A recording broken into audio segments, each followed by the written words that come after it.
There are many ways in which you can size tracks in grid layout. You can use familiar length units, such as pixels, ems, or even ch, which represents the size of the character 0 in the font used for the grid container. You can use percentages, and you can use the new FR unit, as demonstrated here and in earlier videos in this series. And you can also use the sizing keywords that have been defined in the CSS intrinsic and extrinsic sizing specification.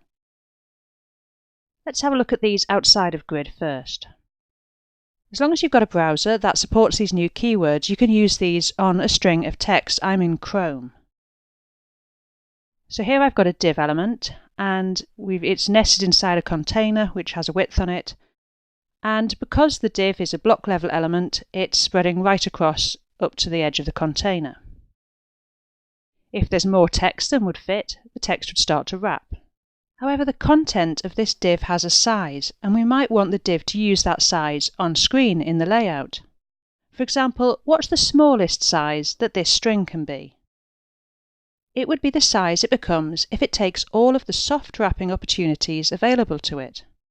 And that's what we get if we use width min content. And you can see now this is wrapped, and it's basically become as wide as the widest word, so that's this word here, element. Now we can use the opposite. We can use max content. And now the element has become as wide as that text. Now if we were to add some more text here,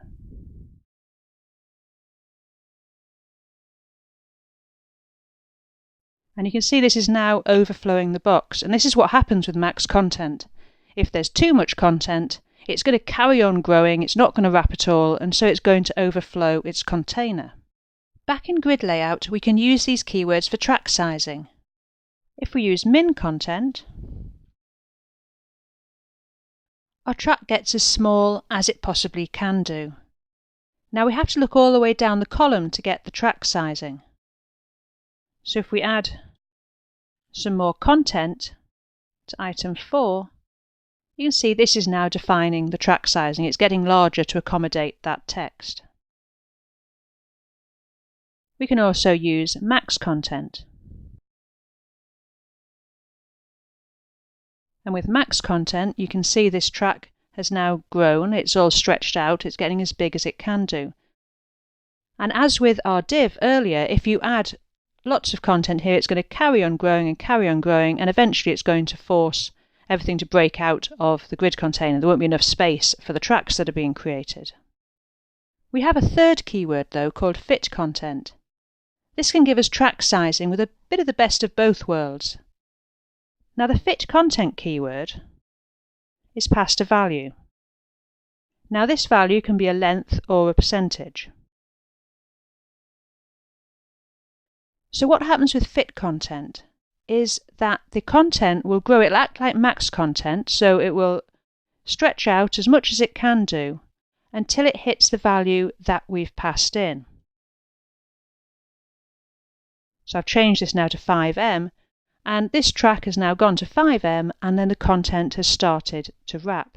Now you can use any of the length units or percentages in here, so we could change this to 50 pixels, for example, or have it as 4ch. So you can play around with this and work out the maximum size you want a track to be, and then if there isn't enough content, it will just go to max content. If you add more content, it's not going to overflow because you've already defined how large that track can grow to. Once I learned about these keywords, I started to see little ways to use them all over the place, and they're supported for track sizing in all of the browsers that support grid. So if you're using grid, you can use these too.